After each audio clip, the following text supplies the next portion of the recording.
Welcome once again to the Adventures Travel Club television show. Betty and I are here. In fact, are we we're here? Back. We're in Konya. Back. We're in Konya, Turkey. Konya, yeah, right. And we're going to have a chance to see the whirling dervishes, as we promised you last week. Yeah, and the amazing thing about this, when we went into the hotel that night, they asked if we would like to buy tickets for the show. Well, we didn't know it was a religious show, and it was so interesting. Yeah, it really is a religious performance, and we're going to find out about that today from our guide Mehmet, as we're standing outside of a mausoleum, as you can see right now. So let's have an explanation about the whirling dervishes and its founder. He was born in the city of Belk, which is in Afghanistan today. So, as I said to you, Turks moved from Central Asia this way. They used to live in Afghanistan and Iran before finally they came into Anatolia in the 11th century. His father was a famous philosopher of that time, and also he was involved in not only in the positive sciences but in theology. That means teaching the local people, educating the local people about Islam and Quran and teachings in Quran, etc. So this way he comes, from a well-bred family background, so to speak. And at a later stage, this is all late 12th century and beginning of the 13th century, the father one day decides to go for pilgrimage from Afghanistan all the way down to Saudi Arabia and Mecca for this pilgrimage. The whole family gets prepared and 6 soldiers accompany them to defend them, sort of to protect them against the people on the way. So they go down to Damascus, Syria today. With a break, they continue down to Saudi Arabia, complete their pilgrimage, and on the way back, they have another stop in Damascus. And it is at this moment the father says, we are coming from beyond space, we are bound for a space beyond, we are bound for a world beyond space. And it is the Nur, the light of God, Allah, who has shown our way. And we are not going back to Belk, instead we are going to Konya, which means this way. Imagine Syria is southeast of Turkey, so instead of turning east toward Afghanistan, they go west, coming down to Konya, and they settle over here. Can you hear? Shall I continue? Yeah. Okay. This is a significant change in the life of the whole family, as well as Mevlana, who's a young chap by that time. The father is famous, he has his own philosophy, etc. But of course he is getting educated by his father about the philosophy as well as Quran, Sharia and other religious, theological teachings. Also, 13th century is important in the sense that as Sultan lives in Konya, the palace being over here, there are quite a number of these educated people, philosophers and poems and composers of local songs, etc. It is such an era that wherever you are born, your final destination aim is to get to Konya and try to have an audience with the Sultan.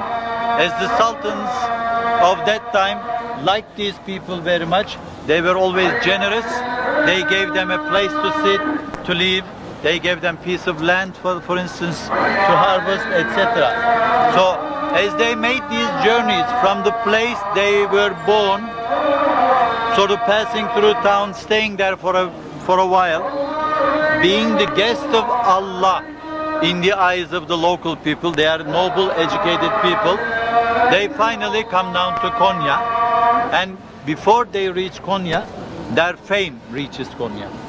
So as soon as, and the city was all sort of enclosed by city walls, etc.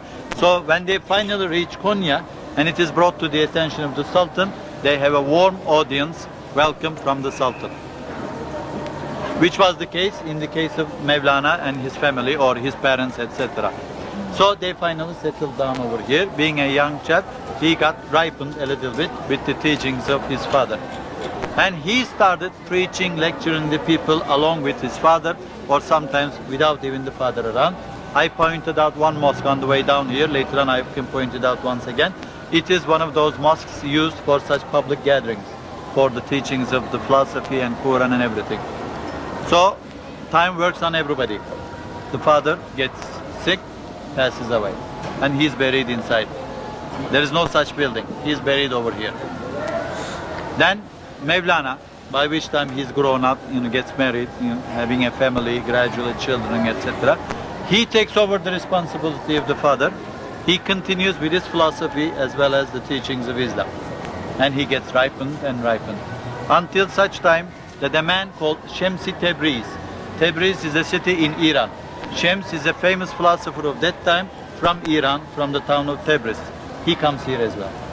He goes into the city, mixing with the crowd. He goes into that mosque over there, and he listens to his teachings, preachings. Then later on, it is considered to be the meeting of two oceans of knowledge. Mevlana on one hand, Tabriz, this man Shams, on the other hand. As soon as they meet each other, they share a lot. They begin to exchange their views, ideas, to further ripen in that respect. So, this becomes a turning point in the life of and in the thoughts of Mevlana. But the local people get jealous of this because they no longer see Mevlana. He always spends the time with this man now. And finally, they go up to this man. They threaten him with death. You don't disappear, you don't return Mevlana to us, we're going to be killed. He is afraid, he runs away from Konya. And after that one, Mevlana sits down to write his famous philosophy, which turns out to be a religious sect, but within Islam.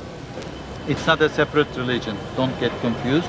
It's within Islam, a separate, different religious sect. And this book is called Mesnevi, in 6 volumes, having more than 25,000 sentences, phrases in it. 25,618 to be exact. The original copies are still inside, you're going to see them. So it is this Mesnevi as well as his other writings and teachings which compose of this famous philosophy. Now the philosophy is very significant. That's 13th century. In the whole of Europe, the Dark Ages, people think that our world is nothing but one flat table. You go one way, you reach the end, you fall off. Right? We know that much. Yet it is this same man who has come to understand fully that it is not one long table. It's a round thing. It moves in a certain rhythm. We have the sun as our source of energy. And we have the planets turning around their axis as they move along this elliptical system or the solar system. He comes to understand this. Therefore, he bases his dance, his philosophy on this solar system. Everything is energy. Einstein created the famous formula in the 19th century, keep that in mind. Everything is energy. Energy changes its form into different forms and shapes, but is never lost. We have the body, we have the soul, the spirit in it. The body dies, goes back to origin, to the creation. That means created from mud or earth. So you bury the person. But the soul, the spirit is there, living forever and ever. Leaving the body, going up to the skies, and if necessary, going back into another body, coming back to life again. So this is one form of explanation of the energy and the solar system. So the dance is based on this one. Because when the dervishes, we call them dervish, the whirling dervishes, when they dance, they are turning from their right hand side to their left hand side. It's not clockwise, it's anti-clockwise. As our planets do. Have you noticed that? They go this way, not clockwise. So they go this way. But also, for a while, they don't move the left foot because it's fixed. They always make this turn on the axis. With the right hand up to the sky, the left went down to the earth. Then later on, they begin to move the left foot as well. That means the system of movement started around this elliptical system or the solar system. So as they twist or turn around their own axes, they also continue this way. What is the significance of right hand up and left hand down? Like this one. Up to the sky, to the level of God. It's supposed to be up there. We are the intermediators, the go-between, as we dance, as we perform. We don't need anything. We don't take anything. What is granted from Allah, we just pass on to the people of this world. That's why this symbolizes this world, the planet in which we live. So as they turn around like that, what is God is the creator, therefore whatever he grants, he sends us message, or put it that way, gown, which represents the shroud. And over that white gown, they wear a black long coat, which represents death. The dancers, the dervishes, are actually deceased. They are dead. They are the people of that world, paradise. Only at the time of performance, they come back to this world. But it is a link between this and that world, so that way they wear this special costume, let's put it there, like a uniform. It is a link, and it is to remind us that although they are here now, trying to teach us, give us a message, they have come from there and they will go back there. When? When the dance is over. When does the dance over? Only when you have a spiritual elevation and unity with God. So this is the basics of it. The whole idea of dancing in this one and try to get ripened is that sooner or later, when you reach that stage, it is going to be your Shebi Aruz, your wedding day or your wedding night. With whom? With Allah, with God. So that's the final aim. So in this world, like probation, you keep on trying and trying to get mature, and as you dance, of course, symbolically, when the dance is over, that means your soul, spirit, has elevated up to the skies, to God, and you have made a unity, into one soul, so to speak, with your most beloved. Not any ordinary person, but God. And now we see the beginning of the dance as the dance master walks to kiss the hand of the sheikh, then he will recede back and go to his position to begin the ceremony.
Betty, we should explain that it was explained to us that the dance is done in 4 parts.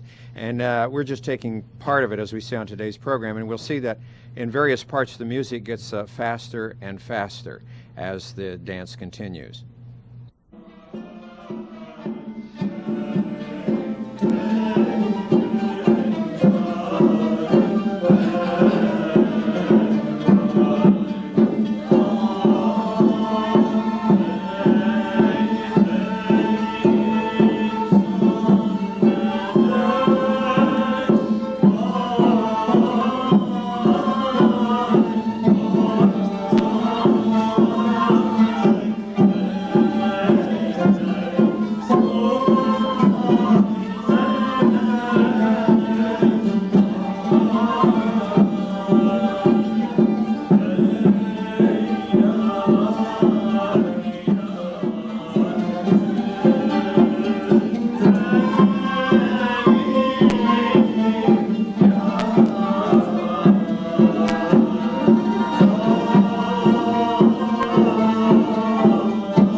It was also explained to us that the hat that you see symbolizes the gravestone or the headstone.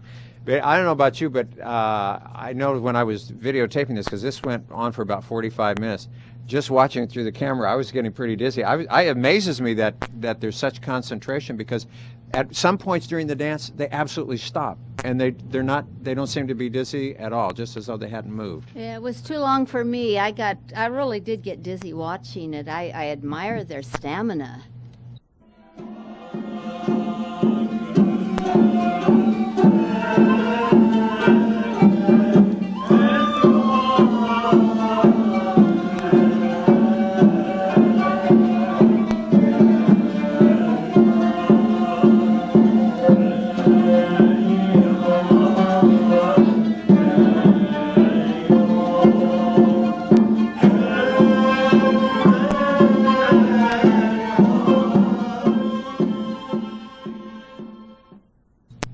You begin to see the concentration on the faces of the dancers, and especially this young man here. I noticed right from the beginning he seemed to be totally oblivious to everything else that was going on. I'm sure that he was hearing the music, but was getting himself into that state of oneness or ecstasy.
Now, Betty, we see that they have darkened the lights, and now the music, the tempo has picked up, and you can see the skirts are now much fuller in the dance.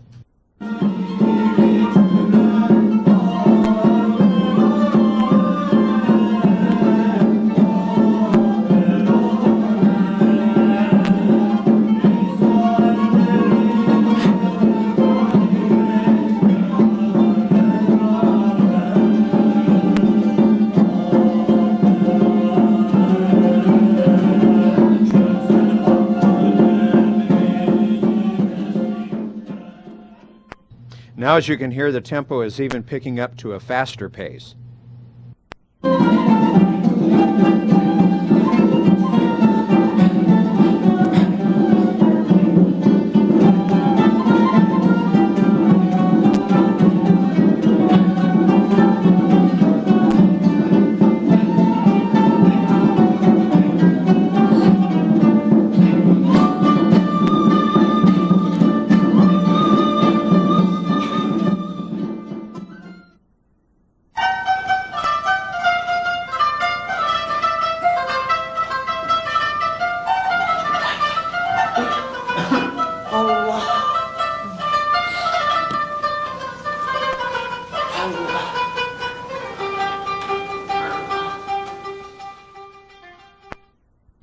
We've seen most of the dance, and now we see the conclusion.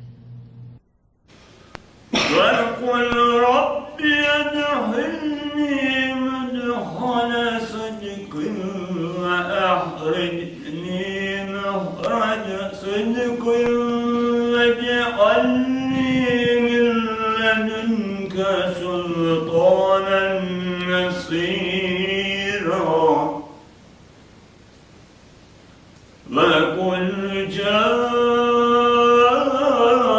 الحق وزهق الباطل إن الباطل كان زهوقا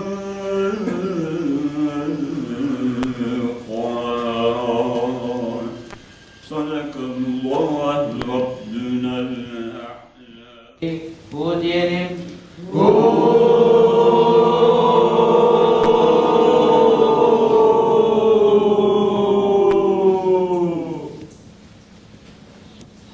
Aleyküm. Ve aleyküm selam ve rahmetullahi ve berekatuhu.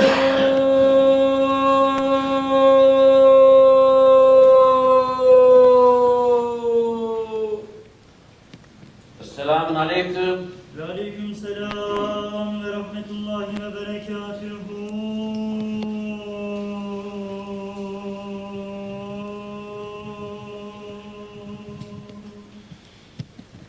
Well, what you saw in this part of today's show was just a portion of the whirling dervishes, just to give you sort of an idea of what you would experience if you were there yourself. Now, the whole dance goes on around 45 to 50 minutes, and of course we didn't have that much time. But as we said, even when I was looking through the viewfinder of the camera, you get a little dizzy watching that. But you know. you have to realize that we were not in a church or a mosque while this was going on. It We actually was in a were hotel. And they do this for the tourists so that they can get an idea of this type of religion that's being performed. Not performed. Well, how would you say that? Well, it's actually It's it is a ceremony, A and ceremony. so and a lot of people, of course, you've heard that, you know, whirling dervishes Whirling for a long time, and what is that? So I think now we've got to. I didn't know it was religious. Yeah, well, now we know. Now we know. Well, now we're going to go back inside the mausoleum and find out more about the whirling. The philosophy, which is written in the Arabic language, but of course all handwritten, handmade.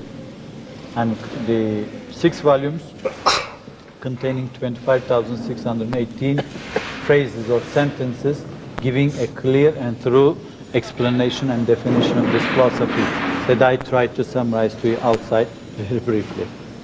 And also, because Quran is in Arabic language, of course it was traditional in those times, going all the way to Ottoman times and early this century, most of the things, especially when it is related to state affairs and philosophies, etc., they were all written in Arabic.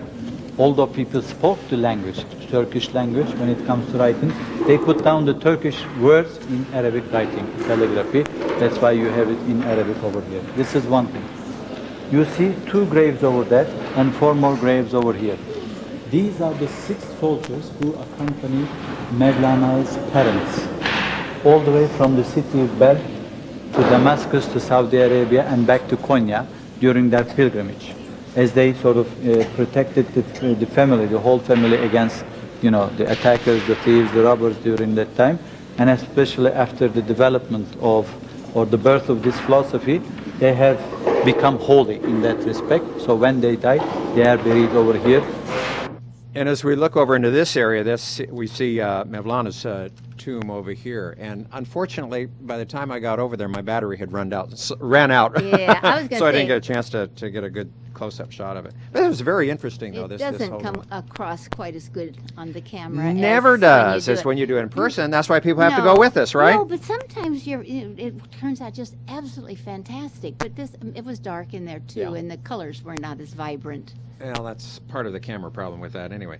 You know, this whole area of Konya is very interesting. And we've seen now this particular historical part of it, but also St. Paul went to Konya and He was there, certainly wasn't did. He certainly did, and he was in Antioch, and they kicked him out of there because he was preaching to the Gentiles. So he went on up to Konya, and that's where Thekla came in, up in Konya. She was from Konya, and we read about her in the Bible. Right. And In fact, Channel 49 has a special on her too. That's coming up. So that's interesting. I thought that was interesting. Right. Sure. Well, this is a very interesting area. In fact, now we're going into a school or university that we're going to find out more about now.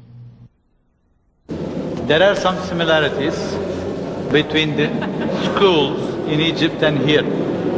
And there's also sometimes a dispute, which is earlier one. Most probably it's supposed to be earlier over here with some variations, of course, in architectural plan and application, but it's not so important. This one is called Karatay Medrese. Medrese meaning the school, the university of those times. It's from 13th century, from the Selçuk period again. And what about Karatay? Karatay is the name of the person who is buried in the room in the corner back there. He's a nobleman. He's quite rich and wealthy. He comes from a solid educational background. Later on he becomes a statesman and a vizier, etc. So it was the tradition for the statesmen, the noblemen, the rich and the wealthy, to try to have something built in your name so that your name lives forever. Not only the sultans, but the grand viziers and the viziers, meaning like ministers, etc. They were always interested in having something like that. Even the children or even the daughters of the sultans, we have mosques built by them. So it's one of these. Built with his own treasury, his name is added to this building, and after his death, with regard to his own personal wish, of course, he is buried over there. Coming back to this building, this is a madrasa, a school, which is slightly different from the original appearance or construction. To start with, you have the showcases around here, as well as behind you. Most of these were actually doors in the past. And like the one over there, you open, you go into one of these small rooms which we call cell, hücre or cell. This is the place where the students used to stay, live and study. So it's a combination of school and a dormitory. The main classroom is back there under this big arch with the teachers. So after that, when they were all by themselves, they would go, stay in those rooms, study, etc. This is like a place of entertainment and rest for them. This pond, this pool was filled with water. You can see from here and from there, the water flows into it. The outlet is down there. So what happens? With the flow of the water from here and there, a certain amount of noise is created. And I imagine that sounded rather nice as the water echoed throughout that room. Here we see more tiles here that were located here in the school. It was very, very interesting that day. Betty, you've got a lot of trips coming up, and if people are interested in some of those, they better give you a call, right? Oh, yeah, because time is flying or fleeting. So give Betty a call. 488-7443. We'll see you next time. Bye-bye. Bye-bye.